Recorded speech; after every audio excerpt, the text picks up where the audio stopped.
सबसे पहले हम इस बच्चे का प्रश्न लेंगे। एक तरह से सामयिक है, क्योंकि ये प्रश्न कई लोग करते हैं, बड़े लोग भी करते हैं। वो है विज्ञान और अध्यात्म, साइंस एंड स्पिरिचुअलिटी, है ना। तो एक दृष्टि है जो इन दोनों में कि ये अलग है वो अलग है, ये एक दृष्टि है। यहाँ तक ठीक है, यहाँ तक ठीक है। मतलब कि अगर वैज्ञानिक ये बोले कि मैं वैज्ञानिक हूँ और मैं विज्ञान के तरीके से मैं जीवन को समझना चाहता हूँ, he has a right to do it. आध्यात्मिक व्यक्ति क्या ढूंढ रहा है? वो कहता है मैं भगवान को ढूंढ रहा हूँ, मेरा अपना रास्ता है, मैं ढूंढ रहा हूँ, और रास्ते में जो मैं डिस्कवर करूँगा वो मेरी डिस्कवरी है। वो भी ठीक है। समस्या है जब वैज्ञानिक कहता है कि मैं भगवान के बारे में बता सकता हूँ। जो बात हुई हमारी कल भी, कि हमें ये पता होना चाहिए किसको किस चीज का अधिकार है। ठीक है, अगर मैं प्रारंभ कर दूं कि कुकिंग कैसे करते हैं, तो वो तो सही नहीं है ना। मुझे ना उसका अनुभव है, ना कुछ उसके बारे में मालूम है। तो हर व्यक्ति का अपना एक क्षेत्र है। एक तरीका देखने का ये है कि विज्ञान का अपना क्षेत्र है। विज्ञान का क्या क्षेत्र है? मुख्यतः मेटीरियल वर्ल्ड। तो फिजिकल वर्ल्ड को वो स्टडी करता है। कैसे करेगा? फिजिकल वर्ल्ड को स्टडी करने के फिजिकल मीन्स होंगे, वैसे ही यंत्र उपकरण होंगे। उसको तारों के बारे में जानना है तो ऐसा उपकरण होगा, टेलीस्कोप होगा। बैक्टीरिया वायरस के बारे में जानना है तो उसका माइक्रोस्कोप होगा। तो विज्ञान स्टडी करता है जीवन को, संसार को, प्रकृति को, उसके खासकर ये भौतिक क्षेत्र को, और उसके अनुरूप उसके इंस्ट्रूमेंट हैं। अब भौतिक क्षेत्र को स्टडी करने वाले इंस्ट्रूमेंट क्या तुम्हें सोल दिखा सकते हैं या भगवान दिखा सकते हैं? संभव नहीं है। कोई कहेगा नहीं नहीं आप इसको थोड़ा समझाइए। तो बड़ा सिंपल है उसको समझना कि विज्ञान का इंस्ट्रूमेंट टेलीस्कोप आपको सितारे दिखा सकता है ना। विज्ञान का इंस्ट्रूमेंट माइक्रोस्कोप आपको बैक्टीरिया और वायरस दिखा सकता है। लेकिन क्या टेलीस्कोप, कितना भी पावरफुल टेलीस्कोप हो, कोई भी टेलीस्कोप संसार का, ये बता सकता है कि आपके मन में क्या चल रहा है? नहीं बता सकता। तो विज्ञान का अपना क्षेत्र है और अपने इंस्ट्रूमेंट है। उसके द्वारा वो जो जानकारी हासिल करता है उस लेयर पे हासिल करता है, और उसको अधिकार है, उसका क्षेत्र है, वैज्ञानिक ने चुना है। विज्ञान से आप तारों की गति कह सकते हो कि ये तारा आज यहां है, वहां जाएगा, नक्षत्र कैसे, लग्न कैसे लगे, ये सब वो बता सकता है, क्योंकि उसने तारों की गति मैथमेटिक्स से सब किया हुआ है। लेकिन क्या विज्ञान ये बता सकता है कि अभी अगले क्षण आप क्या करने वाले हो? नहीं बता सकता ना, क्योंकि उसका अधिकार क्षेत्र नहीं है। तो एक तरीका ये समझने का है कि दोनों के अपने अपने फील्ड हैं, अपने अपने इंस्ट्रूमेंट हो हैं, और उसको एक को दूसरे की उसमें मेडल नहीं करना चाहिए। वैज्ञानिक को जगह जगह जाके भगवान के ऊपर लेक्चर देना, भगवान के बारे में बताना, ये उतना ही फूलिश है जितना एक स्पिरिचुअली जो ओरिएंटेड है या जो स्पिरिचुअली रियलाइज्ड व्यक्ति है या आध्यात्मिक क्षेत्र में चल रहा है, वो ये बताए कि ये दवाई से ये असर होगा, वो नहीं जानता है। तो सब अपने अपने क्षेत्र को रेस्पेक्ट करें तो जीवन डेवलप करता है। एक ये प्रोसेस है। अब दूसरी प्रोसेस है कि जहां पर ये दोनों सुपीरियर साबित करने की चेष्टा करते हैं, वहां प्रॉब्लम होती है। कैसे प्रॉब्लम होती है? मेटेरियल वैज्ञानिक बोलता है कि मैं प्रकृति के बारे में सब कुछ जानता हूं। तो उसको क्या प्रॉब्लम है कि आप केवल मेटीरियल नेचर के बारे में जानते हो और उसमें भी सब कुछ नहीं जानते। सब कुछ जानने का मतलब है आप प्रेडिक्ट कर पाओगे कोई भी चीज फिजिकल प्लेन पे क्या होने वाली है। कुछ हद तक आप जान सकते हो, लेकिन बाकी सब नहीं। पर अगर ये आप सोचोगे क्योंकि मैं भौतिक जगत के बारे में इतना कुछ जानता हूं तो मैं सर्वज्ञ हूं, तो वो गलत होगा। जैसा हमने अभी प्रूव किया कि विज्ञान तो नहीं बता सकता कि मेरे अंदर क्या है। लेकिन विज्ञान को जब ये लगा कि मैं तो कोई कोई फील्ड्स हैं जिसके बारे में नहीं जानता, तो उसी विज्ञान से निकल के क्या आया? जीव विज्ञान और मनोविज्ञान। तो जीव विज्ञान ने कहा अच्छा मैं जीवन के बारे में जानूंगा, लेकिन प्रोसेस क्या है? Physical process. तो उसने क्या डिस्कवर किया? उसने फिजिकल प्रोसेसेस डिस्कवर करी, जीवन को नहीं डिस्कवर किया है। आप बोलोगे कैसे ये चीज है, क्या मतलब है अंतर? तो अगर मैं पूछूं कि श्वास कैसे लेते हैं, तो फेफड़े हैं हमारे, नाक है, श्वास की नली है। अगर मान लो श्वास ना ले सके कोई जीव, तो क्या होगा? मृत्यु होगी। Are you sure? हर एक जीव की मृत्यु नहीं होती है। ऐसे जीव हैं जो ऑक्सीजन नहीं लेते हैं, ऐसे जीव हैं जिनके फेफड़े नहीं है, पेड़ हैं जिनके फेफड़े नहीं है। तो आप प्रोसेस डिस्कवर करते हो, जीवन को नहीं डिस्कवर करते हो। You understand? प्रोसेस क्या होती है कि मान लो कोई कंप्यूटर पे सारी आपने जान लिया कि इसका कैसे काम चलता है, कंप्यूटर में सॉफ्टवेयर जान लिया, हार्डवेयर जान लिया, प्रोसेस आपने सारी जान ली। लेकिन प्रोसेस जान के भी आप जो कंप्यूटर की लॉजिक है, ये कौन जानता है कंप्यूटर की लॉजिक? जो सॉफ्टवेयर डेवलपर है। ओके? तो वो जानता है, क्योंकि वो उसने उसको पढ़ा है, उस लॉजिक के हिसाब से ये चल रहा है। कंप्यूटर क्या है? एक मशीन है। जैसे आपने वो एलेक्सा को ट्रेन कर दिया, एआई को ट्रेन कर दिया, वैसे वो करती है। तो प्रोसेस में और चीजों के वस्तुतः सत्य में अंतर है। प्रोसेस आप जान सकते हो, माइंड के अंदर ब्रेन की कौन सी नर्व टिक टिक टिक टिक कर रही है, कौन सी टप टप कर रही है, कौन सी चमक रही है, कौन सी नहीं, जब आपके अंदर कुछ चल रहा है तो ये आप प्रोसेस पकड़ जाओ। लेकिन क्या इस प्रोसेस के द्वारा आप ये जान सकते हो कि उसके अंदर कौन सा विचार चल रहा है? नहीं जान सकते हो। आपने ईईजी भी कर ली, सारी ब्रेन वेव्स पढ़ ली, तो क्या पढ़ रहे हो आप? ब्रेन वेव पढ़ रहे हो। जैसे आप एक कंप्यूटर के इस पर कोई बंदर देखे कि ये आदमी क्या कर रहा है, ठक ठक ठक ठक ठक ठक, उसको क्या समझ आएगा? वो देख रहा है कि अरे ये ठक ठक करता है, वहां पर देखो कंप्यूटर स्क्रीन पे कुछ आता है, पूरी लैंग्वेज आ रही है। तो अगर वो ये कंक्लूजन निकाले कि कंप्यूटर की जो लैंग्वेज, वो जो सामने लिखा आ रहा है, ऐसे लिखा आ रहा है, उसका ओरिजिन ये क्या बोलते हैं, कीबोर्ड है, तो आप क्या कहोगे? कहोगे भैया कीबोर्ड ओरिजिन नहीं है, वो लैंग्वेज का ओरिजिन कीबोर्ड नहीं है। कीबोर्ड एक प्रोसेस है, और वो प्रोसेस किसी ने बनाई है। आपको पता है ना, मोबाइल में अलग कीबोर्ड होता है और पीसी में अलग कीबोर्ड होता है। तो वो किसी ने बनाई है, और वो अब कीबोर्ड वो जानता है जिसको करेगा। तो वैसे ही ब्रेन की प्रोसेसेस हैं जिनके द्वारा वो प्रोसेसेस और थॉट्स लिंक्ड हैं, लेकिन वो प्रोसेसेस थॉट का कारण नहीं है। Do you understand the difference now? थोड़ा सा और मैं समझाता हूं। मान लो, हालांकि ये स्टडीज अभी तक नहीं हुई है, लेकिन मैं और 10 साल बाद की बात कर रहा हूं। मान लो किसी वैज्ञानिक ने देखा कि जब मन में भावनाएं उठती हैं, उस समय ब्रेन के अंदर एक पर्टिकुलर केमिकल कम हो जाता है या बढ़ जाता है। तो वो ये कंक्लूजन निकाल सकता है, जैसे कीबोर्ड वाला कंक्लूजन, कि भावनाएं इसलिए उठती हैं क्योंकि आपका केमिकल ऊपर या नीचे जा रहा है। लेकिन ये वही गलती होगी जैसे आप कह रहे हो कि कीबोर्ड दबाने से लैंग्वेज आती है।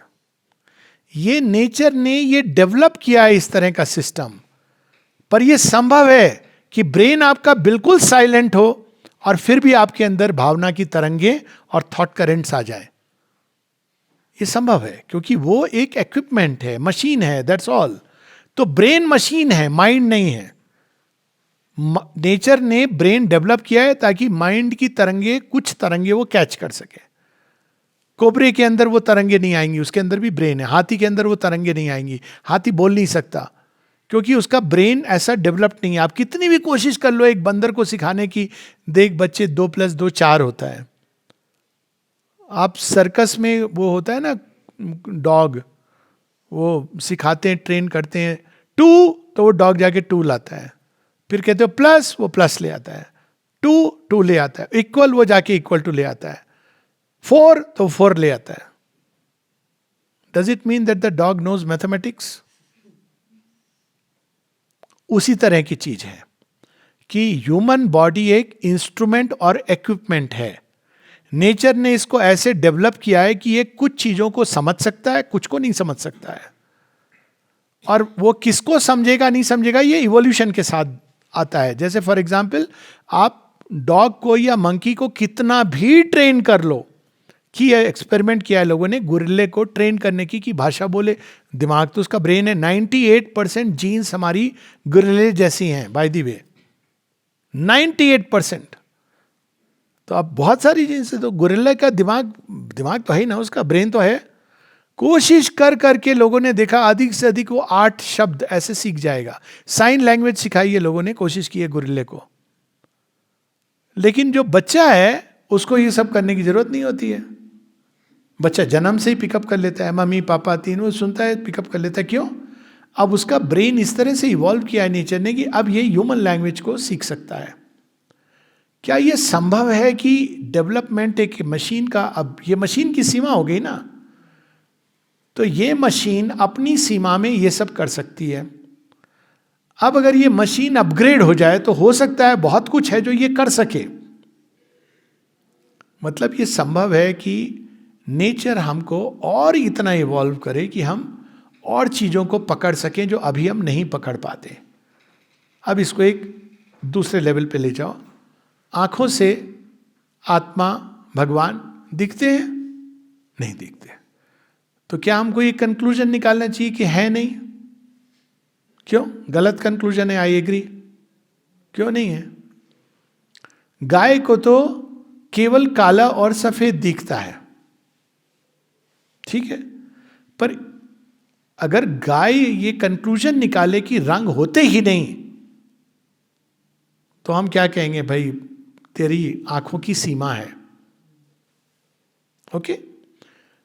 तो अब ये जो सीमा के अंदर जो हम देखते हैं, डेटा जो मिलता है विज्ञान को, तो जो योगी हैं स्पिरिचुअल लाइफ में, उन्होंने क्या कहा?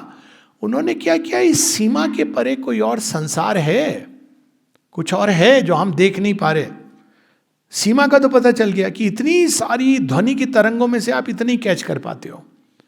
कुत्ता आपसे ज्यादा सुन सकता है, जो गीध है आपसे बेटर देख सकता है दूरदृष्टि में, चश्मा लगाए बिना। तो अब जो योगी थे भारतवर्ष के, उन्होंने कहा क्या ये जो सीमा है, साइंटिस्ट क्या है, वो उसकी इंद्रियों की और मन की सीमा से ही रह करके वो संसार को पढ़ रहा है। तो भारत के योगियों ने कहा, क्या कहा? जब इंद्रियों की सीमा है, इंद्रिया समझिए ना, सेंसेस, मन की सीमा है, तो आपका तो ऑब्जर्वेशन ही डिफेक्टिव है। आप तो सब कुछ ऑब्जर्व ही नहीं कर रहे हो ना। साइंस का पहला स्टेप क्या है? ऑब्जर्वेशन। आपका डेटा ही इनएडिक्वेट है। आप तो देख ही नहीं पा रहे कि अंदर क्या हो रहा है, अंदर किसी के भावनाएं कैसे उठ रही हैं, विचार कैसे उठ रहे हैं, क्या क्या डिजायर्स आ रही हैं, आप नहीं देख पा रहे हो। तो आपका डेटा सफिशिएंट नहीं है। तो भारत के ऋषि मुनियों ने इसी विज्ञान का, विज्ञान है टू सर्च फॉर ट्रूथ, तो उन्होंने कहा हम सत्य को खोजेंगे, लेकिन क्या कोई ऐसा उपाय है कि हम वह देख पाएं जो आंखें नहीं देखती, वह सुन पाएं जो कान नहीं सुनते, वह चख पाएं जो जीभ नहीं चखती, वह जान पाएं जो मन नहीं जान पाता। तो उन्होंने जब अपनी रिसर्च की, तो कहाँ वो रिसर्च करेंगे? उन्होंने अपने ही आप को लेबोरेटरी बनाया कि मैं देखता हूं मेरी सीमाओं का मैं अतिक्रमण कर सकता हूं कि नहीं। तो उन्होंने कहा पहले तो उस चीज को हम ढूंढें जिसके द्वारा हम अतिक्रमण कर सकते हैं। तो उन्होंने देखा हर चीज के अंदर जो कॉमन एलिमेंट है वो है कॉन्शियसनेस। कॉन्शियसनेस क्या है? आप बोलते हैं ना हम आई एम कॉन्शियस, मतलब क्या? I am aware. तो उन्होंने देखा कि ये अवेयरनेस ऐसी चीज है जो चेंज होती जाती है एवोल्यूशन के साथ साथ। पशु भी अवेयर है लेकिन बड़े लिमिटेड वे में अवेयर है, मनुष्य भी अवेयर है थोड़ा ज्यादा वे में अवेयर है, प्लांट भी अवेयर है लेकिन लेस अवेयर है, मैटर भी अवेयर है लेकिन बहुत लिमिटेड वे में। एक्सपेरिमेंट्स हुए हैं ऐसे, उसमें मैं नहीं जा रहा हूं। तो उन्होंने कहा एक ऐसी चीज है हमारे अंदर अवेयरनेस, और अवेयरनेस के साथ हमेशा विल जुड़ी होती है। आप अवेयर होते तो एक्ट करते हो ना। आप अगर अवेयर हो जाओ कि यहां खतरा है तो आप क्या करोगे? ऑटोमेटिकली एक्शन करोगे। तो अवेयरनेस, नॉलेज, विल, पावर।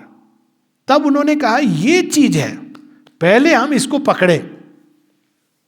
तो उन्होंने कॉन्शियसनेस को अपने अंदर ढूंढना शुरू किया, प्योर कॉन्शियसनेस जो इस फॉर्म से अलग होकर के है क्या। उन्होंने खोजा तो उन्हें देखा है। तो उन्होंने अपनी डिस्कवरी कैसे लिखी, सुनाओ थोड़ी संस्कृत। केन उपनिषद है, सुपर साइंस। केन उपनिषद प्रारंभ करती है क्वेश्चन से। क्या क्वेश्चन है कि थॉट्स को, विचारों को कौन है जो उसके लक्ष्य तक भेजता है। कभी आपने सोचा है कि हम सोच रहे हैं, लोग कहते हैं ब्रेन की एक्टिविटी। अब ब्रेन तो आपके हाथ में नहीं है ना, ब्रेन को कंट्रोल करना। ये कैसे, उतने ही न्यूरॉन्स हैं, आपका एक का थॉट एक दिशा में जा रहा है, दूसरे का थॉट उधर जा रहा है, कैसे ये कोऑर्डिनेट होके चल रहा है, ये कैसे होता है। तो क्वेश्चन करते हैं कि कौन है जो थॉट्स को हमको अपने लक्ष्य तक पहुंचाता है, कौन है जो हमारी श्वास को गति देता है। सिखाना नहीं पड़ता। तो उन्हें जो डिस्कवर किया उसको, अपनी कुछ फाइंडिंग्स को बहुत सुंदर ढंग से लिखा। यन मनुषा न मनुते ये न हुर मनो मतंग तदेव ब्रह्मन त्वम विद्धि नेदम यदिदम उपासते। वह जिसको मन नहीं जान सकता, लेकिन जिसके द्वारा मन उत्पन्न हुआ है और मन को जाना जा सकता है, वह ओरिजिन है। और वह नहीं जिसको लोग समझ रहे हैं। लोग क्या समझ रहे हैं, मेटेरियल वर्ल्ड ओरिजिन है। मेटेरियल वर्ल्ड ओरिजिन नहीं है, तो मशीन है, बनी है। बनाने वाला कौन है? तो उन्होंने कहा ओरिजिन वह है। फिर वो कहते हैं वह जिसको आंखें नहीं देख सकती, लेकिन जिनके द्वारा आंखें देख पाती हैं। अब आप बोलोगे क्या मतलब हुआ? बड़ी सिंपल सी बात है। आपने ऑब्जर्व किया है कभी? आप जा रहे हो, देख रहे हो, लेकिन अनदेखा कर रहे हो, जानबूझ के नहीं, क्योंकि उस समय आपकी चेतना कोई थॉट्स में जा रही है। तो आप आंखें खुली हैं, सामने व्यक्ति है, लेकिन आपने नहीं देखा। क्यों? आपकी जो अवेयरनेस है, कॉन्शियसनेस है, वो कहीं और थी। होता है ना, ये हर चीज के साथ होता है। तो उन्होंने उस मूल चीज को पकड़ा। वो भी विज्ञान है, लेकिन उन्होंने एक दूसरा रूट लिया। उन्होंने कहा जब हमारी दृष्टि सीमित है तो हमारा ऑब्जर्वेशन फॉल्टी है। तो पहले मैं अपनी ऑब्जर्वेशन को इतना शुद्ध करूं, प्रखर करूं, मैक्सिमम क्या कैपेसिटी मेरी ऑब्जर्वेशन की। तो उन्होंने साइट को डेवलप किया। साइट को डेवलप करते करते अंत में ऋषि क्या कहते हैं, I have seen the truth. Seer, ऋषि, दृष्टा, ईयर्स की हियरिंग कैपेसिटी को डेवलप किया। एक कल बात भी हो रही थी ना, can you develop these capacities. तो डेवलप करते करते वो भगवान की वाणी को सुन पाए। मैं उसके डिटेल में भी नहीं जा रहा हूं, क्या मतलब है उसका भगवान की वाणी को सुनना।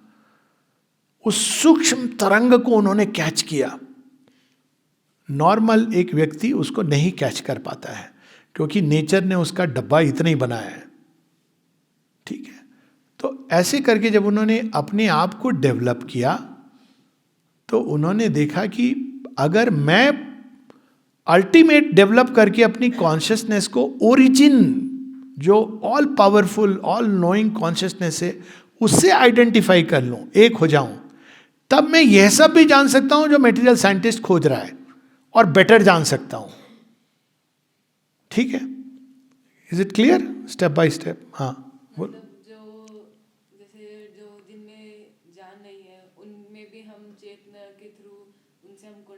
बिल्कुल, वह सब जो मटेरियल साइंटिस्ट नहीं जान सकता है। आपके अंदर कौन से विचार उठ रहे हैं वो जान सकता है, मटेरियल साइंटिस्ट नहीं जान सकता है। वो कितना भी आपका बिहेवियर स्टडी कर ले। बिहेवियर स्टडी करके साइकोलॉजी में क्या होता है, मुस्कुरा रहा है, खुश होगा, आपको पता नहीं है क्या चल रहा है उसके अंदर। हो सकता है मुस्कुरा रहा है कि है मेरे पास उस तरह, अभी तेरी जेब काटने वाला हूं, अब तो पता नहीं चलेगा ना। हो सकता है मुस्कुरा रहा हो, बड़े दुख में हो और कह रहा हो ये जिंदगी ऐसी है। हो सकता है ना। हो सकता है कोई रो रहा हो, लेकिन अंदर में खुशी, खुशी के आंसू कहते ना। हो सकता है दुख के आंसू, हो सकता है बस प्याज का छिलका चला गया हो इसलिए आंसू। तो बिहेवियर से जब हम उसकी कॉन्शियसनेस जानने की चेष्टा करते हैं कि अंदर में क्या चल रहा है, तो हम धोखा खाते हैं।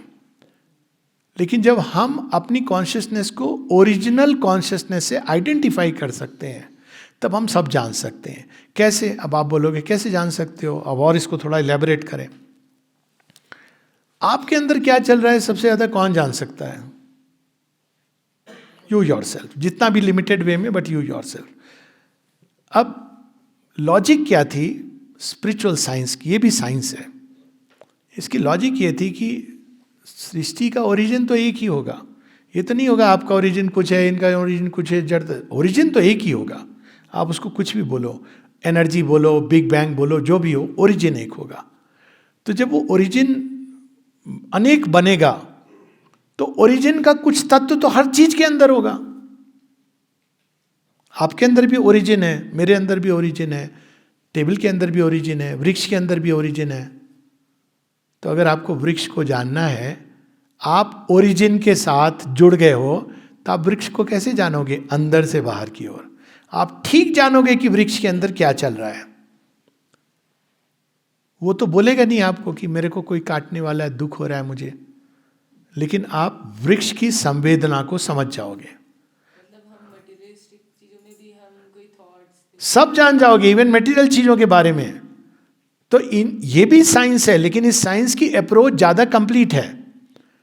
तो माता जी के पास वो वृक्ष आया एक बार, वृक्ष आके कहता है, ऑरोविल का जो पेड़ है ना, कि मुझे बनने आंटी मुझे काटने वाले हैं। तो माता जी ने कहा अच्छा। अगले दिन उन्होंने बुलाया ऑरोविल के जो लोग, तुम लोग वृक्ष को काटने वाले हो? काटने वाले पूरा वृक्ष नहीं, पर जो भी उसकी। तो उन्होंने कहा माँ आपको कैसे पता चला? आपने हमारे विचार पढ़े होंगे। बोले नहीं, तुम्हारे विचार नहीं पढ़े, वृक्ष ने तुम्हारे विचार पढ़े। क्योंकि उन्होंने कुछ भी नहीं किया था, पर वृक्ष के अंदर एक संवेदना है कि उसने उनके थॉट्स जो भी पढ़ा, कॉन्शियसनेस, और वो माँ के पास भागा भागा आया अपनी चेतना में कि मदर। तो माँ ने इनको कहा मत करो। अब देखो, इससे आपके अंदर आंट यू मोर एम्पावर्ड?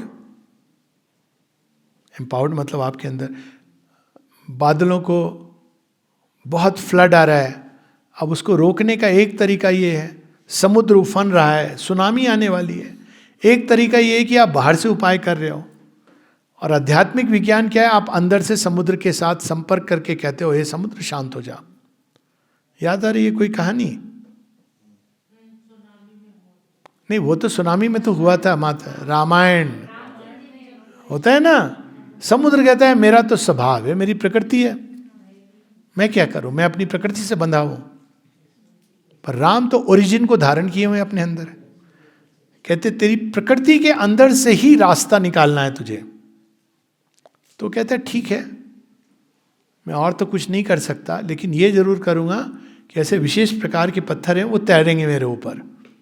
वो कर सकता है समुद्र, simply by even concentration of salt in a particular area. Dead Sea का नाम सुना होगा तुमने। हाँ, so many ways it can. तो वो पत्थर तैरने लगे, समुद्र हट। बिना अपनी मूल प्रकृति को बदले उसने इस तरह से। तो ये मिरेकल नहीं है, ये साइंस है, लेकिन अलग प्रकार की साइंस है। जब आप ओरिजिन के साथ जुड़ जाते हो तो आप मन की भी बात जान सकते हो, भौतिक जगत की भी बात जान सकते हो। आपको पता है कि भारतवर्ष में एटम्स को लेके भी साइंस है। भारत में 6 दर्शन माने गए, उसमें एक है कनाड का दर्शन। वो पूरा एटम, सब एटमिक पार्टिकल्स इसकी बात करते हैं। ये सब वेदों से निकला है, विमान शास्त्र था। क्यों? क्योंकि ओरिजिन को आप जानोगे तो आप उसको अप्लाई कर सकते हो कहीं पर भी। आयुर्वेद ऐसे निकला था कि वो भारद्वाज ऋषि 60 और ऋषियों के साथ प्रे कर रहे हैं कि मनुष्य की आयु बहुत कम हो गई है, वो जीवन को एंजॉय नहीं कर पा रहा है। देखो, वो बीमारी को ठीक करने की बात नहीं कर रहे हैं, एंजॉय नहीं कर पा रहा है। क्यों? क्योंकि वो बीमार हो रहा है, सफ़र कर रहा है। तो इंद्र उनको इस प्रकार की कॉन्शियसनेस में वो इंट्यूशन का ज्ञान देते हैं कि वो जाके ये जड़ी बूटी औषधि ये इसमें काम करेगी, हेल्दी बनाएगी, रिजुविनेट करेगी। वरना बताओ कि आयुर्वेद में कैसे इन लोगों को पता चला कि ये जड़ी बूटियाँ, अब लोग कहेंगे इसका प्रमाण, भाई प्रमाण कि हम जिंदा हैं। मेडिकल साइंस जो एलोपैथी तो अभी कितने कुछ 100 साल पुरानी है। उसके पहले क्या था? क्या मनुष्य टिका नहीं रहा? कैसे ठीक हुआ? बीमार तो होता था ना, ठीक हुआ। युद्ध लड़ता था, चोट लगती थी, घाव होता था, ठीक होता था। वो ज्ञान उनको कैसे आया था? स्टैटिस्टिकली नहीं आया था, उन्होंने अपनी चेतना को विकसित करके ये ज्ञान अर्जित किया था। वो और बातें कि अब आयुर्वेद, वो आयुर्वेद रहा नहीं ना, ऐसे वो लोग रहे जो इंट्यूटिवली जान सकें। अब तो वो दूसरा सिस्टम एलोपैथ आयुर्वेदा की खिचड़ी बन गई है, वो एक अलग बात है। लेकिन वेद, आयुर्वेद क्यों कहा गया? वेद का मतलब है द नॉलेज, अल्टीमेट नॉलेज। तो जैसे विज्ञान ज्ञान को ढूंढ रहा है, वैसे ही आध्यात्मिकता भी ज्ञान को ढूंढ रही है। लेकिन विज्ञान प्रोसेसेस के ज्ञान को ढूंढ रहा है, ये मशीन कैसे काम करती है, वो कैसे काम करती है, और उसमें मॉडिफाई कर करके वो नई नई चीज़ों का आविष्कार करता है। अध्यात्म वस्तुतः ज्ञान को ढूंढ रहा है। अल्टीमेटली ज्ञान का ओरिजिन कहाँ से है? हर चीज के अंदर ज्ञान है। चींटी को पता है कि मुझे क्या करना है अपने परिवार का भरण पोषण, उसको तो कोई ग्रेजुएशन की क्लास नहीं हो रही है, पर उसको ठीक पता है कि मुझे क्या क्या करना है अपने लिए, जीवन के लिए। उसके अंदर वो ज्ञान डाला हुआ है। तो ज्ञान का ओरिजिन कहाँ है? जो ज्ञान सब चीज के अंदर व्याप्त है। ज्ञान के कारण पूरी पूरी पृथ्वी चल रही है, एक स्पीड से चल रही है, इनबिल्ट है, इनहेरेंट नॉलेज है जीन्स के अंदर। तो उन्होंने कहा हम पहले इस ज्ञान के मूल स्रोत को तो प्राप्त करें। ज्ञान के मूल स्रोत को कहा गया वेद। तो जो भी चीज इस मूल स्रोत को जानने के बाद, जिस फील्ड में ये ऋषि मुनि काम करते थे, चाहे वो भाषा का क्षेत्र हो, मेटीरियल साइंस का क्षेत्र हो, शिक्षा का क्षेत्र हो, या फिर हीलिंग का, मेडिकल साइंस का क्षेत्र हो, तो उसको वेद के साथ कनेक्ट कर दिया जाता था। तो ये भी एक साइंस है। अब तुम बताओ ज़्यादा कंप्लीट साइंस कौन सी है?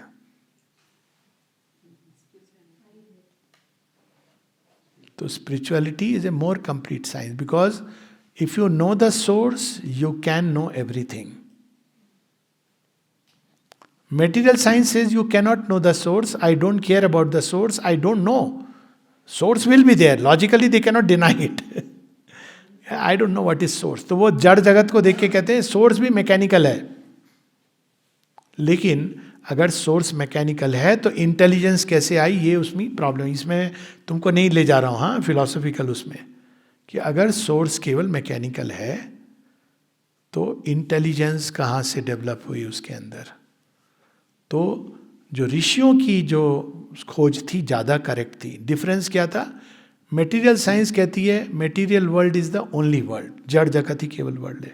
ऋषियों ने डिस्कवर किया मटेरियल वर्ल्ड एक जगत है, कई सारे जगत हैं, कई सारे टाइम स्पेस हैं, कई सारे डोमेन्स हैं. अभी मटेरियल साइंस भी उस दिशा में जा रही है. मटेरियल साइंटिस्ट कहता है रीजन के द्वारा आप चीज़ों को जान सकते हो. ऋषि मुनि कहते हैं, जो ओरिजिनल ऋषियों की बात कर रहा हूँ, साइंटिस्ट ऋषि, वो कहते हैं मटेरियल रीजन के थ्रू तुम जान सकते हो, लेकिन रीजन के ऊपर एक और फैकल्टी है, इंट्यूशन, जो चीजों के साथ जुड़ के जान सकती है अंदर से बाहर की ओर. ये दूसरी चीज. तीसरा, मटेरियल साइंस कहती है कि ह्यूमन बीइंग जितना है वैसे ही है, अगर इनका इवोल्यूशन होगा तो होगा, आई डोंट नो, अभी तो जो है सो है. योगी कहते हैं नहीं, ह्यूमन बीइंग्स डेवलप करके अपनी कॉन्शियसनेस को ओरिजिन के साथ आइडेंटिफाई कर सकते हैं. अब भगवान कह लो, मैंने इसको न्यूट्रल वर्ड रखा. ओरिजिन मतलब हर चीज का कोई तो बिगिनिंग होगा ना. तो बिगिनिंग क्या होगा? चलो थोड़ा सा इसकी बात कर लें. चीजों का बिगिनिंग, तो जो बिगिनिंग में है वही चीजों के अंदर होगा, दूसरी चीज तो हो नहीं सकती. कहीं अब बाहर से तो मटेरियल आएगा नहीं. तो अब मैं आपसे पूछता हूं, हर चीज के अंदर इस संसार में आप क्या देखते हो? एक तो वो एग्जिस्ट करती है. एक हमने माना कि हर चीज के अंदर कुछ ना कुछ कॉन्शियसनेस है, अवेयरनेस है, छोटी सी है या बड़ी सी है, तो अवेयरनेस भी है. और हर चीज के अंदर एक फोर्स भी काम कर रही है. विज्ञान भी बताता है मटेरियल लेवल पे मटेरियल फोर्सेस है ना, मैटर को गुथती हैं. और एक चीज और है इसके अलावा जो हर चीज के अंदर है, जिसको आप महसूस कर सकते हो वो है डिलाइट। पहाड़ों को देखो तो आनंद है, नदी को क्यों आनंद आता है उनको देख के, क्या लॉजिक है? सिवाय मनुष्यों को देख के। हाँ, मनुष्यों को भी दूर से देखो तो ठीक है, ज्यादा करीब जाने से आनंद सुख दुख में चेंज, बट अदरवाइज नेचर में डिलाइट है। मनुष्यों में भी आप एक दूसरे से झगड़ा भी करोगे लेकिन साथ बैठते हो, आनंद बढ़ता है ना। तो फिर ओरिजिन में क्या होगा? एग्जिस्टेंस सत, कॉन्शियसनेस चित, फोर्स तपस आनंद। तो ऋषियों ने क्या कहा? ओरिजिन इज सच्चिदानंद। अब आप उसको भगवान कह लो ओरिजिन में, लेकिन वो ओरिजिन में क्या होगा? अपनी फुलनेस में होगा, अपनी पूरी पावर में, पूरी नॉलेज, पूरा आनंद। मतलब origin will be like that. और हर चीज में वो थोड़ा थोड़ा है।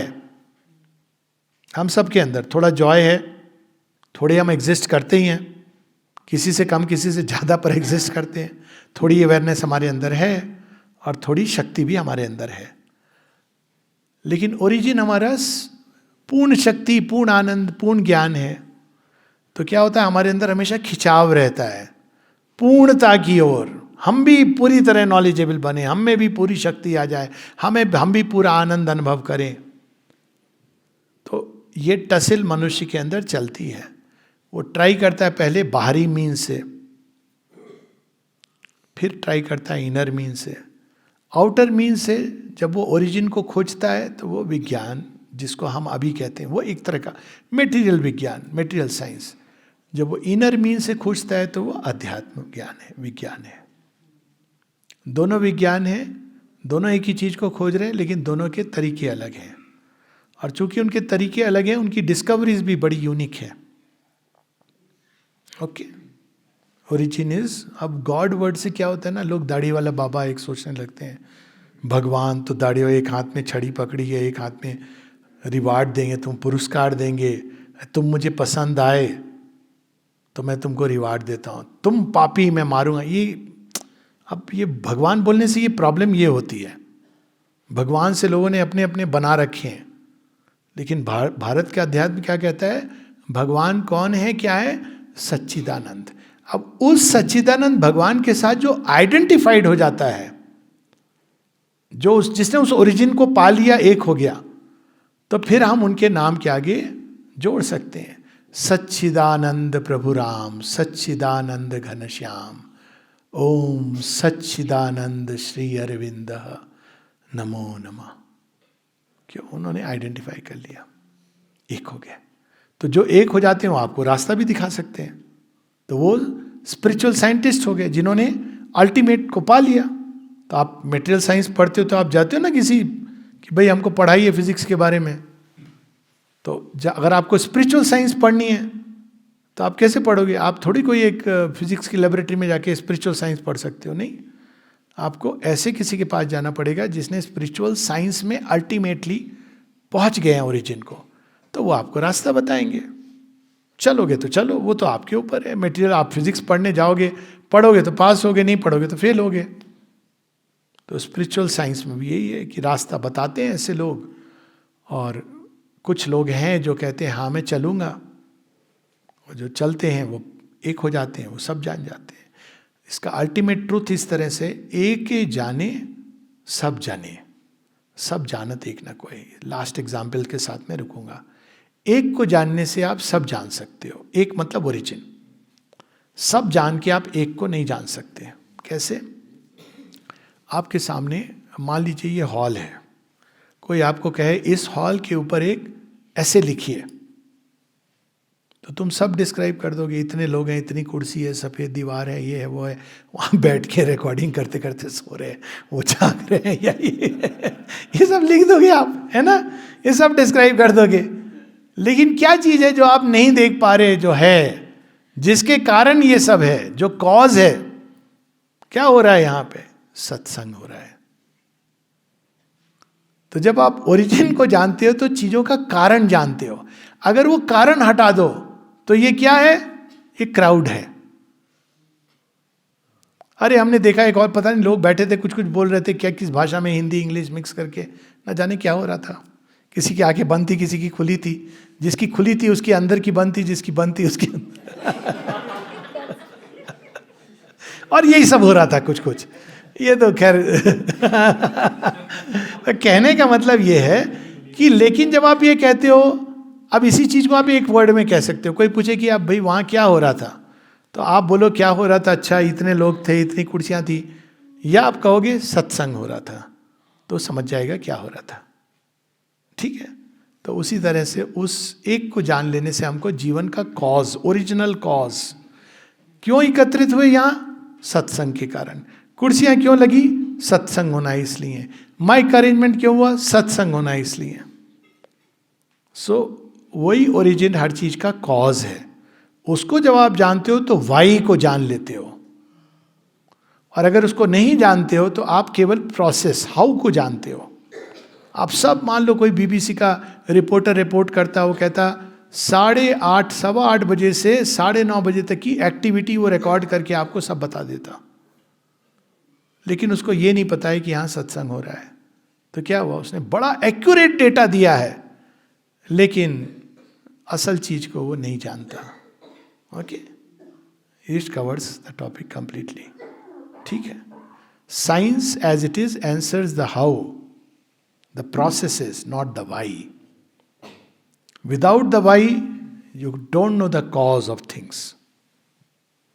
ठीक है, बाकी जैसे जैसे तुम बड़े होगे। ये स्पिरिचुअलिटी और इसका जो झगड़ा माने विवाद जो है, ये कोरोना टाइम पे बहुत ज्यादा था। सब लोग बोले मंदिर में भगवान क्या कर रहे हैं, या अब ये तो देखिए, लेजीनेस का कोई इलाज नहीं है। दो ही चीजें हैं जिसको कहा गया are infinite, human stupidity and the universe. About universe there is a doubt. ये तो मूर्खतापूर्ण बातें कर रहे थे। जैसे मैंने बताया ना, अब नहीं दिखते हैं भगवान तो नहीं है। अब ये तो मूर्खतापूर्ण आर्ग्यूमेंट है। हवा नहीं दिखती है मुझे, है कि नहीं है, उसके प्रभाव से पता चलता है ना मुझे हवा है। तो उसी प्रकार से भगवान है। कैसे पता चलता है मुझे भगवान है, क्योंकि आप कोरोना के समय डेथ बेड पर भी आपके अंदर है की चाह होती है एग्जिस्ट करने की। That's why you want to exist. Even survival of the fittest के पीछे वही है।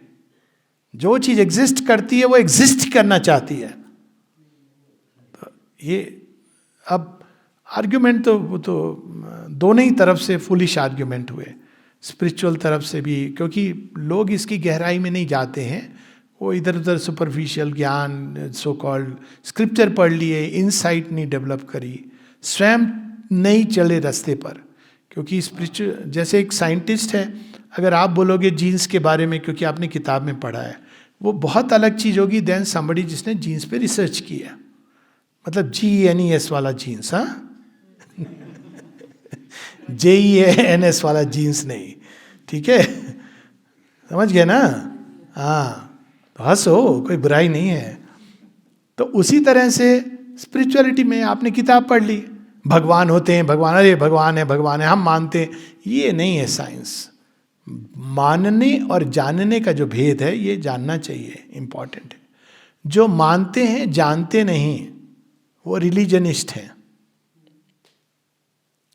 जो मानते हैं और जानते हैं वो आध्यात्मिक है। ठीक है, जैसे एक विज्ञान में भी है ना, आप मानते हो कि ये करंट है, आपने पढ़ लिया, हाँ, एनोड कैथोड ये सब पढ़ लिया आपने, लेकिन आप जानते नहीं हो। आपने पढ़ा है, ज्ञान है, आपने देखा भी नहीं है कि वो कौन सा वायर कहाँ से कैसे जा रहा है। कुछ प्रॉब्लम होगी तो कुछ समझ नहीं आएगा, आप बुलाओगे मैकेनिक को, हाँ इलेक्ट्रिशियन को। तो मानने और जानने में यही अंतर है। ओके, तो मानना काफी नहीं है, जानना जरूरी है। ओके, यहाँ पर हम लोग इस प्रश्न को विराम देंगे, क्योंकि ये तो एक लंबी चल सकती है इस पर चर्चा। हाँ, अभी के लिए ठीक है ना, थोड़ा पेट भर गया ना, पूरा मत भरना, और बहुत कुछ है, जानोगे टाइम के साथ। ठीक है, कभी ऐसा नहीं कहना मैं सब जान गया, मेरा संतुष्ट हो गया। संतुष्ट हो जाओगे तो आगे नहीं प्रगति करोगे। 5 साल 10 साल बाद पकड़ना अगर मैं कहीं हूं तो, कि सर जरा आपने उस दिन तो बता दिया था, ये तो क्वेश्चन मेरा आंसर नहीं किया, हाँ, तो I will be happy. Quest को जारी रखना अभी के लिए काफी है, नहीं तो अपच हो जाएगा। स्पिरिचुअल इंडाइजेशन भी बड़ी प्रॉब्लम होती है। ओके, अब जो दूसरा प्रश्न था प्रलय, वो भी बच्चे का प्रश्न था। प्रलय क्या है, आपको एक एग्जाम्पल से बताता हूं।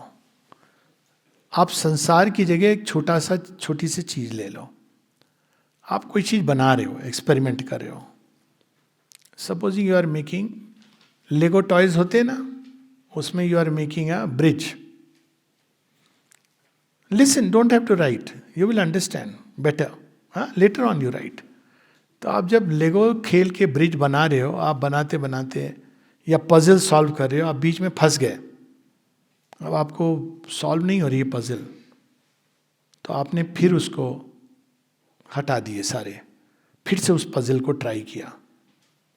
ऐसे करके आप बार बार पजल बना रहे हो। पजल को आप सॉल्व करने की सीक्रेट क्या है? एक तो आप तुक्के लगा रहे हो, एक है आपको पता चल जाए ओरिजिनल पिक्चर क्या है। ओ, ये इंडिया का नक्शा है, अब आप देखो, आप पीसेस होता है ना। तो अब उसी तरह से जीवन एक पजल है, सृष्टि एक पजल है, और हमको उसको सॉल्व करना है। क्यों सॉल्व करना है? वही कारण से जिसके लिए हमको वो मैथमेटिकल पजल सॉल्व करनी। जब हम सॉल्व करते हैं, एक तो जॉय मिलता है, दूसरा ज्ञान का वर्धन होता है, हमारी इंटेलिजेंस डेवलप होती है। तो इसलिए लाइफ को एक पजल के रूप में प्रेजेंट किया गया है। तो हमारे जो डेवलपमेंट है उसकी भी कोई लिमिटेशन होगा? हाँ, कोई लिमिट नहीं है। आप बताया ना, आप डिवाइन तक लिमिटेड, डिवाइन इज अनलिमिटेड। लेकिन एक साथ आप छलांग नहीं लगा सकते आमतौर पर।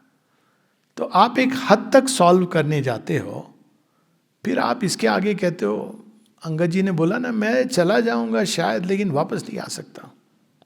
हनुमान जी जाके भी आ सकते हैं, लेकिन हनुमान जी को पहले क्या जानना है, मैं कौन हूं। तो लाइफ एक पजल दी गई है हम सबको, सृष्टि सॉल्व करने के लिए। तो हम ओरिजिनल पिक्चर नहीं जानते अधिकांश लोग, तो कोशिश करते हैं, अरे प्रॉब्लम हो रही है, इसको ऐसे सॉल्व करो, यहाँ प्रॉब्लम है, ऐसे सॉल्व करो। घर की प्रॉब्लम सॉल्व नहीं कर पाते हैं, है ना। घर में लड़ाई झगड़ा आपस में, वर्ल्ड यूनिटी की बात करते हैं। तो प्रॉब्लम्स सॉल्व करने के लिए वो प्रयास करते हैं, एक पॉइंट पर जाके वो नहीं सॉल्व कर पाते हैं। जब नहीं सॉल्व कर पाते हैं तो पीसेस को बोर्ड से हटा दिया जाता है। एक और एग्जाम्पल ले लो, अब जब पीसेस को बोर्ड से हटा दिया जाता है तो क्या सब खत्म हो गया? नहीं, क्योंकि आपने जो सीखा उसमें कुछ तो सीखा ना, ये वाली पीस यहां नहीं जानी चाहिए थी, कुछ तो सीखा। मान लीजिए अब आपने रियल लाइफ में एक ब्रिज बनाया और ब्रिज कोलैप्स हो गया, होना नहीं चाहिए पर मान लो, या सड़क बनाई और सड़क टूट गई, पॉटहोल्स आ गए, तो सड़क को तोड़नी पड़ी आपको। तो क्या सब नष्ट हो गया? नहीं। क्या नष्ट नहीं हुआ और क्या नष्ट हुआ? बाहर जो आपने बनाया वो नष्ट हुआ, पर आपके अंदर जो ज्ञान डेवलप हो रहा था वो नष्ट नहीं हुआ, स्टोर हो गया ना। अब नेक्स्ट टाइम जब आप बनाओगे तो अब आप उसको बेटर बनाओगे, you will find ways and means. यही कारण डेथ का भी है, यही कारण प्रलय का भी है। एक लाइफ में आप एक लिमिट तक लाइफ की प्रॉब्लम सॉल्व करने की चेष्टा करते हो, नहीं कर पाता है व्यक्ति, तो नेचर कहती हो कि नेक्स्ट टाइम जिंदगी मिलेगी दोबारा। इसलिए हमारे यहाँ डेथ को डरते नहीं हैं। आपने सीखा, जितना सीखा, एक लिमिट आ गई जो तुमने कहा ना, अब नेक्स्ट लाइफ में आप इस लिमिट को क्रॉस करोगे। हाई जंप करा है ना तुमने, तो सीधा आप 6 फुट नहीं लगाते हो, आप 3 फीट, 3.5, 4 के बाद आप और थोड़ा थोड़ा बार लगाते हो, करते करते करने वाले 6.5 पता नहीं कितना रिकॉर्ड है, फॉरगॉटन, बट करते हैं ना। तो उसी प्रकार से ये धीरे धीरे एक एक लाइफ में आप बढ़ते चले जाते हो। वही चीज प्रलय के साथ है, सिवाय इस फर्क इतना है कि डेथ इंडिविजुअल की होती है, प्रलय पूरे पृथ्वी की हो रही है। लेकिन क्या सब डिस्ट्रॉय हो जाता है? फॉर्म डिस्ट्रॉयड होते हैं, जो कॉन्शियसनेस है, सोल्स हैं, वो कभी डिस्ट्रॉय नहीं होंगी। तो दोबारा आती हैं, नए ढंग से ट्राई करती हैं, ऐसे चलता रहता है। कब वो इसको परफेक्ट ढंग से पूरा कर पाएंगी? क्लू मैंने दिया था शुरू में। When will they be able to solve it correctly? When you know the original plan. Knowing the original plan is called yoga, spirituality. Original plan मतलब divine will. डिवाइन विल में नॉलेज भी है how to do it, and ये भी कि what is to be done. तो जितने भी आप देखोगे जो रियल स्पिरिचुअलिटी है, वो वाली नहीं कि आपको ये प्रे करो वो मिल जाएगा, ये नहीं। जो रियल स्पिरिचुअलिटी वो सिखाती है how to know the divine will and tune yourself to it. जैसे जैसे ज़्यादा मनुष्य ट्यून करेंगे डिवाइन विल को, वैसे वैसे ये सृष्टि सुंदर बनती जाएगी। एक टाइम आएगा जब एक क्रिटिकल मास को क्रॉस कर देगी, बिकॉज ज़्यादातर मनुष्य स्पिरिचुअल कॉन्शियसनेस डिवाइन विल के अनुसार चल रहे हैं, तब प्रलय की जरूरत नहीं पड़ेगी। माँ बताती हैं कि वह समय जब प्रलय की जरूरत नहीं पड़ेगी इज नाउ। ये जो 7th क्रिएशन चल रहा है, 6 प्रलय हो चुकी हैं। तो यू वांट ए प्रलय के तो विज्ञान भी बताता है 6 आइस एजेस आई हैं, और ग्रेट फ्लड का तो डॉक्यूमेंटेड है, इजिप्शियन मिथ में है, ग्रीक मिथोलॉजी में है, इंडियन मिथो। अब ये तो मेमोरी के द्वारा पता चलेगा कि अगर कोई ऐसी घटना हुई थी, तो या तो आप इनडायरेक्टली स्टडी कर सकते हो थ्रू मटेरियल साइंस, या एक एविडेंस होगा कहीं तो जो नए नए मनुष्य फिर से आए होंगे, कुछ बचे होंगे, मान लो सब तो मरते नहीं हैं, तो कहीं तो उन्होंने कुछ रिकॉर्ड किया होगा। मान लीजिए एक बॉम्ब ब्लास्ट हुआ, भगवान ना करे, या एक ग्रेट फ्लड आया और केवल 1000 लोग बचे। जो बचेंगे उनके अंदर कहीं तो ये मेमोरी होगी ना कि इतना बड़ा फ्लड आया था, उन्होंने तो इस चीज़ को देखा है, वो डॉक्यूमेंट करेंगे। आने वाली जनरेशन नहीं जानेगी। जैसे हिरोशिमा नागासाकी जो बचे इमीडिएटली, उनके अंदर जो असर हुआ, अब की जनरेशन जापान की शायद नहीं जानती है। तो क्या ग्रेट फ्लड प्रलय को डॉक्यूमेंट किया गया है? यस। एक जगह डॉक्यूमेंट नहीं हुआ है। इंडियन मिथोलॉजी में, मिथोलॉजी तो हम कहते हैं, ग्रीक लिटरेचर में, इजिप्शियन में, सुमेरियन लीजेंड में, और सिमिलर अकाउंट है, थोड़ा बहुत डिफरेंस है आगे पीछे का, कि कुछ लोग बसते हैं। प्रलय, हड़प्पन सिविलाइजेशन में प्रलय नहीं हुई थी, वो एक अलग चीज है, पर प्रलय का डॉक्यूमेंट है। अब इसके अलावा इनडायरेक्ट एविडेंस, तो वो विज्ञान बताता है कि at least 5 ice ages were there, possibly 6। तो आइस एज कैसे वो करते हैं, वो उनका अपना तरीका है। लेकिन एक तो थी जो आई थिंक इंडोनेशिया में वॉल्केनिक इरप्शन के कारण हुई थी। तो वो जो वॉल्केनिक इरप्शन हुआ इतना भयानक था कि वो 5 दिन तक सूर्य को कवर्ड रखा। तो most life on earth died, some 5000 या कुछ ह्यूमैनिटी बची थी, एवरीथिंग डाइड। फिर एक और उसके पहले हुई थी, उसका भी डॉक्यूमेंट है। एक है जब वो एस्टेरॉइड हिट करता है अर्थ को, तो almost all life on earth went away, but बाद में जो life I, because it had learned, तो वैरायटी की लाइफ आई। उसके पहले लाइफ उतनी रिच नहीं थी, बाद में वो रिच होके, क्योंकि लाइफ ने डिसाइड किया ना कि भाई मुझे अब प्रलय इम्यून करना है, तो ऐसे डेवलप हुई। एक और प्रलय मतलब डिस्ट्रक्शन अर्थ का एक लेवल पर हुआ था, जिसके कारण मून निकला, अनदर एस्टेरॉइड एट हिट, और धरती से, इसीलिए मून को कहा गया ना चंद्रमा को कभी कभी, हाँ मामा जी हैं, ये मिथ नहीं है, मामा जी हैं। ओनली आप उनको मामू नहीं बना सकते हैं, मामा जी। ये केवल हम लोग हंसी मजाक में नहीं करते हैं, वो धरती से जुड़े हुए हैं, अभिन्न जुड़े हैं, वो धरती के उपग्रह हैं, it's a satellite of earth. तो हम लोगों ने इन चीज को ऐसे ट्रांसमिट किया नॉलेज को, चंदा मामा दूर के पुए पका। Why? Because it was another way of communicating a scientific truth, a truth, scientific और अदरवाइज। तो उस तरह से प्रलय के भी डॉक्यूमेंट्स हैं। लेकिन ऑब्वियसली अब सारे प्रलय का अकाउंट तो केवल वो रख सकता है जो ओरिजिन है। ओरिजिन कभी डिस्ट्रॉय नहीं होता, या ऋषि जान सकते हैं, वो ओरिजिन से आइडेंटिफाइड होते हैं। तो ऋषियों ने अकाउंट दिया है, भागवत पुराण में है प्रलय का अकाउंट, कि जब सृष्टि प्रारंभ होती है, बड़ी इंटरेस्टिंग अकाउंट है वो कृष्ण जी का, is very fascinating. Shri Aurobindo वो बताते हैं नंबर ऑफ प्रलयस, और उसमें यहाँ तक बताते हैं कि शायद नहीं कहते हैं, वो तो कहते हैं कि जैसे पृथ्वी के पहले इवोल्यूशन का जो थिएटर था वो मार्स था, मंगल ग्रह में हो रहा था। माँ बताती है कि चाइनीज जो है वो मून से आए हैं, ठंडा पड़ गया तो यहाँ आ गए, तो वो भी वैसे ही ठंडे हैं, कोल्ड ब्लडेड, वो आपको झट छुरा भी घोंप सकते हैं। उनको ये संवेदना, पिटी, ये सब नहीं आती है, kindness, tortures they have devised, but they are very intelligent, क्योंकि they have survived a destruction. लेकिन वो हार्ट के अंदर नहीं है, क्योंकि ये तो यूनिक चीज धरती की है। हाँ, साइकिक भी नहीं होती तो हार्ट का मूवमेंट नहीं है। अब आ गया धरती से मिलजुल के, कम्युनिस्ट भी कन्वर्ट हो गए थोड़े बहुत, लेकिन ये जो चीज है ये वो बता सकते हैं जो भगवान के साथ जुड़े, क्योंकि अब ओरिजिन से आप सब जान सकते हो, इंक्लूडिंग द अकाउंट ऑफ प्रलय। माता जी बताती हैं देयर हैव बीन 6 प्रलय so far, this is the 7th one. हमारे शास्त्र भी कहते हैं, शास्त्र कहते हैं कि 14 बार का वो, लेकिन 7th क्रिएशन है ये तो शास्त्र भी कहते हैं। तो दैट द ओनली वे। अब साधारण मनुष्य मटेरियल साइंस तो नहीं जान पाएगी ऑब्वियसली, हालांकि मटेरियल साइंस को मानना पड़ेगा कि उसने 5 या 6 आइस एजेस की बात की है, which is something creditable to the credit. हाँ, अंतर होता है। प्रलय होता है मेनली जो कनेक्टेड होता है पृथ्वी के जीवन के साथ, और महाप्रलय केवल पृथ्वी या मटेरियल यूनिवर्स नहीं, वाइटल वर्ल्ड, इसके परे जो जगत है ना, वो भी डिस्ट्रॉय हो जाते हैं। जितने भी लोअर वर्ल्ड्स हैं, जितने भी लिमिटेड वर्ल्ड्स हैं, ये इसका अकाउंट नहीं है। पर महाप्रलय रेयर होती है।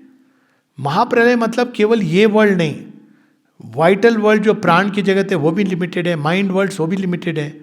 तो उनके सारे जो बीइंग्स और फोर्सेस हैं वो भगवान अपने अंदर एब्जॉर्ब कर लेते हैं और सब क्लीन ग्राउंड होता है। Then the process starts again. तो वो महाप्रलय है। तो ऑब्वियसली अगर प्रलय से हम एस्केप कर रहे हैं तो बाकी सब भी एस्केप कर जाएंगे। मतलब मोती हटा के वो सारा कचरा साफ कर दिया और फिर वही मोती वापस रख दिया। हाँ, क्या बात बोली है, वंडरफुल। मोती हटा के, और वो मोती बस ये कि और बढ़ेगा। एक मोती था, अनेक मोती बनाने ना, एक आध मोती से भगवान का मन नहीं ना, माला बनानी है अपने लिए। तो हम सब मोती बनेंगे तो मजा आएगा ना। सारी ह्यूमैनिटी जब कलेक्टिवली मोती बनेगी तब भगवान कहेंगे अब ठीक है, गुड, ओके, दैट्स अबाउट प्रलय। I think that's it. तंत्र we can take up tomorrow. हाँ,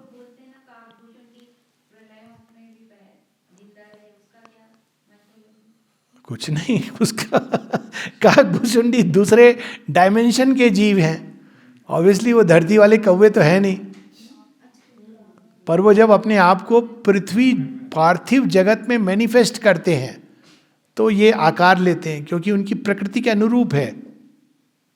तो ये जो पृथ्वी के डायमेंशन पे जो फॉर्म्स हैं, इनका जो ओरिजिनल फॉर्म्स है, ये इसके प्रोटोटाइप्स हैं दूसरे वर्ल्ड्स में।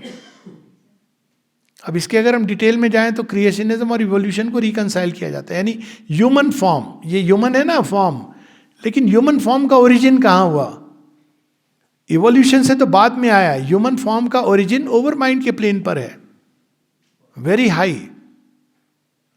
तो चूंकि वो फॉर्म वहां एग्जिस्ट करता है, इसीलिए मनु की जो कंसेप्ट है, मनु का जो कंसेप्ट है, जो प्रिसाइड करते हैं, उसके डिटेल्स में कैन गो। वही फॉर्म को नेचर विल अल्टीमेटली मेक, क्योंकि वो नेचर को पता है कि now this has to manifest. Supramental form, माँ उसकी भी बात करती है। तो Kakbhushundi is not a crow, but he takes the form of a crow when that consciousness, that being has to manifest. क्यों? क्रो के अंदर कुछ ऐसी क्वालिटीज हैं जो काकभूषुंडी के अंदर है। तो दैट्स हाउ इट इज। पर इसीलिए मिथोलॉजीज के साथ कई बार लोग कह रहे हैं ये क्या मिथोलॉजी है, कौवा आके बोल रहा है, बिकॉज पीपल डोंट अंडरस्टैंड कि इट्स वेरी प्रोफाउंड ट्रूथ कि ये जो फिजिकल फॉर्म्स हैं, सिंह सुना है ना, माँ दुर्गा सिंह वाहिनी, उस सिंह का ओरिजिनल कहाँ है? As the beast of power, जिसके ऊपर दुर्गा सवार है। ना दुर्गा मटेरियल वर्ल्ड की है, ना सिंह मटेरियल वर्ल्ड का है, लेकिन धरती पर भी सिंह पाया जाता है, क्योंकि उस एस्पेक्ट को जब उसको रिप्रेजेंट करना है नेचर को, तो सिंह के रूप में रिप्रेजेंट करती है। उसी प्रकार से नाग देवता ओरिजिनल कहाँ है? शिव जी के गले में पड़े हैं। अब उसको भी प्रकृति का वहीं से है ना, वो तो प्रकृति तो कॉपी कर रही है ना, वो वहीं से ला रही है, उस ट्रुथ को एक्सप्रेस कर रही है। तो धरती पर वो क्या नाग एकदम तभी कहा ना नागराज। देखा है कभी फॉर्मिडेबल जब स्नेक खड़ा होता है, you feel that kind of, after all Shiv ji का है ना, तो जो उसमें पावर है डिस्ट्रक्शन की, अमेजिंग। नागराज है, सांपों को डिस्ट्रॉय कर देता है। तो उस ये धरती पर जितने भी जीव हैं वो अन्य अन्य जगतों के प्रोजेक्शंस हैं। मेटीरियल नेचर केवल उनको मेटीरियल फॉर्म देती है, बस दैट्स द ओनली डिफरेंस। हाँ, earth's winged chimeras are truth steeds in heaven. वही तो बताया, वो काक भुसुंडी नहीं, काक भुसुंडी ने भी पहले राम जी से ज्ञान प्राप्त किया। ये वन साइडेड स्टोरी नहीं। पहले तो उनको ही प्रॉब्लम हो गई कि ये कौन है, भगवान कैसे हैं। फिर उनको पता चलता है कि हाँ ये भगवान कैसे हैं। तो आप किसी, ज्ञान तो सर्वत्र है, आप किसी से भी प्राप्त कर सकते हो। आपके अंदर अगर ज्ञान की खोज है तो आप इस फैक्ट से भी ज्ञान प्राप्त कर सकते हो कि लाइट चली गई थी और लाइट आ गई। Everything is an occasion to open the door of knowledge. Okay, हाँ, वन लास्ट। एक हमने कुछ जगह पे ऐसा पढ़ा है कि हनुमान जी को मतलब एक कार्य दिया गया था कि कलयुग के अंत तक उनको रुकना पड़ेगा। तो अगर इसको हम प्रैक्टिकल साइड से if we look at it, so will he be existing as a form और as an energy? He is a form in the subtle world. He exists as form. But again, he is one of the Chiranjeevi. Chiranjeevi is an immortal. 5 Chiranjeevi हैं और ये immortal है। But he can, मतलब subtle world में actual है, आप ध्यान के द्वारा आप उनको डिस्कवर कर सकते हो। चिरंजीवी हैं मेरे ख्याल से, चिरंजीवी हैं। चिरंजीवी और इमॉर्टल में अंतर है थोड़ा। चिरंजीवी you will live up to, जो वो कह रहे हैं ना, till this end. But immortal are the gods. तो Hanuman ji is that category जिनको डेमी गॉड आप कह सकते हो। तो वो जब लेकिन अगर उनको किसी को, अब कोई नहीं उनको महसूस कर पा रहा है तो वो एक फिजिकल फॉर्म में एक्सप्रेस कर सकते हैं। It could be either he can give shape to himself and crystallize, पर वो ज़्यादा देर नहीं रुक पाएंगे ऐसे, क्योंकि अभी जो ये अर्थली मैटर है वो इतना सपिल है नहीं कि गॉड्स को वो फॉर्म देके ज़्यादा देर तक उस अवस्था में रख सके। तो he will manifest for a short while to the vision of a devotee. He may see him materially and then he may vanish. He cannot stay permanently. No beings of the other worlds can stay for long period. Or he can use some creature, physical creature, and manifest himself, but within the limits of that creature. तो अब आपने वो video देखा होगा, हनुमान जी लोग कहते हैं वो बंदर जो जब बाबरी मस्जिद गिरा था और वो बंदर ऊपर कितनी देर तक वो बैठा रहा, it was like Hanuman watching over. तो वो फिजिकली भी it can move, physical he can move. तो ये भी है कि भाई वो Hanuman ji is way of saying, क्योंकि ये फॉर्म उन्होंने धारण किया था तो ये आसान है उनके लिए। इस फॉर्म, कहीं ना कहीं उस फॉर्म के अंदर उसकी स्मृति चिन्ह है। तो it's much more easier for him to take the form as an ape, but it will be all temporary. But he exist not as energy but as forms in the subtle world. तो जितने भी धरती के पीछे world है वहाँ भी forms हैं, पर डिफरेंस ये है कि पृथ्वी पर जो फॉर्म्स हैं वो हार्ड हैं।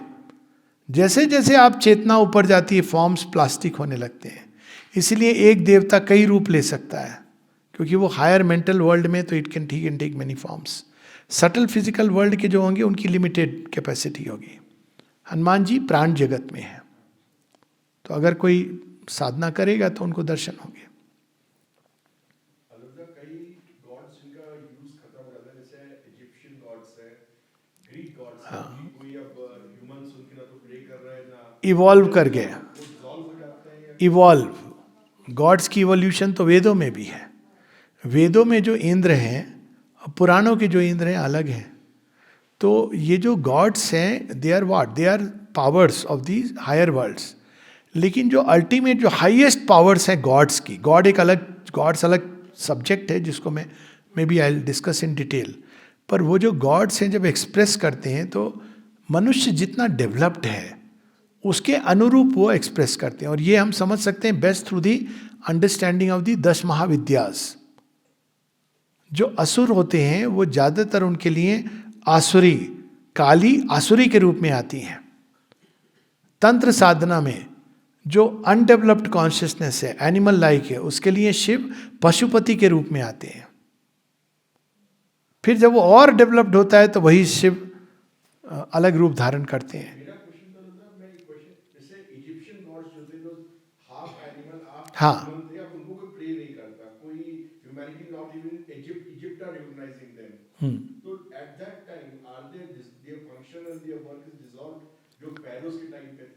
हाँ, so they have been taken up, that's what I am saying, they evolve. तो वो फॉर्म तो डिसॉल्व हो गया ऑब्वियसली, पर कॉन्शियसनेस तो नहीं नष्ट होगी. और वो सारे, क्योंकि सारे गॉड्स को जगह कहाँ मिली, भारतवर्ष में, तो उनका influence you can say became limited, क्योंकि ट्रांजैक्शनल है ना ये गॉड्स के साथ रिलेशन, डिवाइन के साथ ट्रांजैक्शनल नहीं है. तो वो काम तो कर रहे हैं लेकिन वो अब ट्रांजैक्शनल रिलेशन खत्म हो गया. तो यस, दे इवॉल्व्ड. जैसे Horus, Egyptian god. Ra, who is Ra? Sun god. तो सन गॉड तो है अभी भी, just that the form, the मतलब अलग फॉर्म में वो एक्सप्रेस करते हैं. That's how it is. Sir, ये श्रृंगेरी घाटी क्या है? हम्म? जनरली कहते हैं कि कि- मानसरोवर के पास श्रृंगेरी घाटी है, जहाँ बहुत सारी हाँ, ज्ञानगंज. तो वहाँ पर अजीब अब देखो ये सब देखोगी तो अब ये सब उसके जो लॉस्ट होराइजन, इस पर पिक्चर बनी थी. लेकिन अब घाटी अगर है तो दिखाओ ना. अब वो अकाउंट हैं कुछ की, कुछ ऐसे लोग कहते हैं जाके तो नहीं आए हैं. मैंने देखे हैं वीडियो. वो कहते हैं कि उनको एक मिले साधु जिन्होंने बताया, जो वहां रहते थे. जो ज्ञानगंज जाता है वो वापस नहीं आता है. यही तो पूरी लॉस्ट होराइजन की स्टोरी है, कि वो एक टाइम स्पेस डोमेन में, अगर मैं इसको एक्सप्लेन करूं, एक डिफरेंट टाइम स्पेस डोमेन में कुछ लोग हैं इवॉल्व बीइंग जो शायद वहां रहते हैं. लेकिन उनकी समस्या ये है कि वो एक टाइम वार्प में है जहां वो सुरक्षित है. Yes, they can not come out. If they come out they will not survive. पर वहां से जितना वो हेल्प कर सकते हैं, जो भी कर सकते हैं, दे डू इट. देखिए फिल्म लॉस्ट होराइजन, शांग्रीला तो वहां पर है. तो if you see it you will understand what, क्योंकि वो एक उन्होंने एक बनाया हुआ एक ऊर्जा के द्वारा सुरक्षित क्षेत्र, जैसे अगस्त ऋषि ने बनाया था किष्किंधा के अंदर, किष्किंधा नहीं, दंडकारण्य में. तो उन्होंने एक सुरक्षित क्षेत्र बनाया था जिसको आसुरिक शक्तियां भेद नहीं सकती थी. तो उनको पता भी नहीं चलेगा कि ये क्षेत्र है, बट इट एग्जिस्टेड. तो ये टेम्पररीली ऐसे क्षेत्र बनाए जाते हैं. और वो माता जी जब कहती हैं श्री अरविंदो का सटल अबोर्ड, वो क्या है? यही तो है. उन्होंने अपना बनाया है. इफ यू वांट टू से ज्ञानगंज या कृपागंज, सटल फिजिकल जहां पर श्री अरविंद है, वो अबोर्ड है उनका. वहां पे मृत्यु नहीं होती, वहां शोक नहीं होता. मैं ये प्रमाण के रूप में कह सकता हूं, I have visited it twice. There are people who have gone there, but it doesn't make sense to say कि अरे है क्योंकि मैं गया हूं, आप नहीं गए हो तो क्या पॉइंट है? वो तो माने बताए ही है कि है. तो ऐसे स्थान बनाए गए हैं, क्रिएट किए गए एक विशेष प्रयोजन से। श्री अरविंद ने जो सटल फिजिकल एबोर्ड बनाया है वो इस पृथ्वी को सुप्रामेंटल रूपांतरण के पॉइंट ऑफ व्यू से, तो जो डेवलप्ड होते हैं they go there, they live there, from there they act upon the world, sometime they come out, see the world and change it. तो हम उस ज्ञानगंज को क्यों ढूंढे जब एक बहुत ही super Gyanganj, if you want to put it, and mother has spoken about it. Others I think Amal Kiran, Nirod Baran, किनके रेमिनिसेंसेस जहाँ उन्होंने इसका वर्णन किया है। As I said, I myself been twice. माँ कहती हैं कि यू कैन, सूक्ष्म जगत, फिजिकल सब कुछ नहीं है, कोई भी चीज केवल फिजिकल नहीं होती है। वही तो हम लोग इतनी देर से कह रहे हैं कि ये फिजिकल इज नॉट एवरीथिंग। हाँ, so many dimensions are there, it exist in a dimension which is called subtle physical. Subtle physical मतलब it is close to physical but it's not exactly physical. वहां पे माँ श्री अरविंद से आप मिल सकते हो। हाँ, अर्थ कॉन्शियसनेस, यस, पर वो फिजिकल मैटर इस सेंस में दैट नीड नॉट बी, पर उसका कोई रिफ्लेक्शन कहीं होगा धरती पर जो एक्शन के लिए, तो ashram is that, these centres are that, कि वो जो अर्थ कॉन्शियस से कांटेक्ट में है वो इनके थ्रू कार्य कर रहे हैं। देयर देन इट एग्जैक्टली, तो ये तो नॉन चीज है, शेरविंद के उसमें है। Only thing is we don't read, we just read about Shangri-La, रे वाह, ज्ञानगंज। तो ये तो उन्होंने तो एक ऐसी जगह बना दी है और उसका विस्तार से उन्होंने वर्णन किया है, और भी योगियों ने उसका अनुभव किया। ये एक आवश्यकता होती है अगर आपको अर्थ पे अपने, अब कृष्ण जी का धाम है, क्या है, तो ये सारी चीजें नॉन फिजिकल डायमेंशन में एग्जिस्ट करती हैं। अब कौन सा डायमेंशन है उस पर एक डिस्कशन हो सकता है, but there are many things other than the physical. मतलब हम डिफरेंट डायमेंशंस में हम ट्रैवल कर सकते हैं, पर पहले एग्जिस्ट करते हैं। और इसका बड़ा सिंपल प्रमाण है, अभी आप एक अलग डायमेंशन में जाने अनजाने हो। कोई जरूरी नहीं कि जब आप बाहर निकलो और किसी से बातचीत हो तो आप उसी डायमेंशन में हो। फटाक से गिर के हम लोग कहते अच्छा तूने ये किया मेरे साथ, झगड़ा शुरू हो जाता है ना, तुम्हारे साथ नहीं होगा, तुम अच्छे बच्चे हो, लेकिन हो जाता है ना। क्या हुआ, हम प्लप उस डायमेंशन से कहीं आ गए। इसी बॉडी के अंदर, सेम बॉडी के अंदर हम डायमेंशंस को करते हैं। टाइम ट्रेवल भी होती है बाय द वे। आप बोलोगे कैसे होती है? आपने कभी अनुभव किया है कि समय बहुत जल्दी गुजर गया और कभी लगता है बहुत देर लग रही है? टाइम तो उतना ही होता है फिजिकल लेवल पे, लेकिन अंदर में आप एक अलग टाइम स्पेस डोमेन में जाते हो जहाँ टाइम इज वेरी फास्ट और इट इज वेरी लॉन्ग। तो इससे ग्रेविटी या फिर जो ग्रेविटी भी आप वो डायमेंशन में क्रॉस करते हो। फ्लाइंग ड्रीम देखा है कभी? देखोगे तुम तो पक्का देखोगे, तुम सब बच्चे लोग देखोगे, जिसमें आप अलग कहीं पर आप उड़ रहे हो, तो उस ऐसे डोमेन्स है वेयर यू कैन फ्लाई। तो physical world is not the only world. यहां पर मेटीरियल साइंटिस्ट धोखा खाता है, और हर एक वर्ल्ड का अपना टाइम स्पेस डोमेन है, हर एक वर्ल्ड का अपना सब्सटेंस है, एनर्जी है, ये सारी चीजें हैं। ओके, अब ओके, लास्ट इज लास्ट।